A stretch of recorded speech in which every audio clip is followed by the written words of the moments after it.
పేకాట స్థావరంపై దాడి. పేకాట ఆడుతున్న 7గురిని టాస్క్ ఫోర్స్ పోలీసులు పట్టుకున్నారు.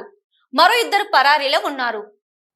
రామగుండం పోలీస్ కమిషనరేట్ పరిధి రామగుండం పోలీస్ స్టేషన్ పరిధి ప్రాంతంలో డబ్బులు పందెంగా పెట్టి పేకాట ఆడుతున్నారని నమ్మదగిన సమాచారం మేరకు task force inspector SI Raviprasad, సిబ్బంది head constable Rajender, Mahender, constable Prakash, Akhil, Mallesh, Rajender, Sunil తో కలిసి రైడ్ చేయగా 7గురు వ్యక్తులను పట్టుకోవడం జరిగిందని, మరో 2 పారిపోవడం జరిగిందని టాస్క్ ఫోర్స్ పోలీసులు తెలిపారు.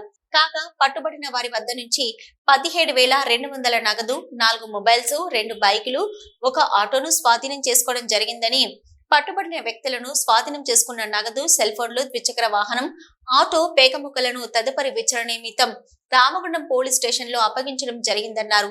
ఈ పేకాటలో గోదావరి ఖని అశోక్ నగర్ కు చెందిన ఎండి బషీర్, అంతర్గాముకు చెందిన ఆళ్లకుంట రమేష్, ఎన్టీపీసీకి చెందిన శ్రీనివాస్, పుట్నూరులు దుస్స నరేష్, చింతమణి కాంత, తమ్మిశెట్టి మహేష్ లు పట్టుబడగా, అంతర్గాముకు చెందిన ధరంగుల రవి, రామగుండంకు చెందిన నరేష్ లు పరారీలో ఉన్నట్లు టాస్క్ ఫోర్స్ పోలీసులు వెల్లడించారు.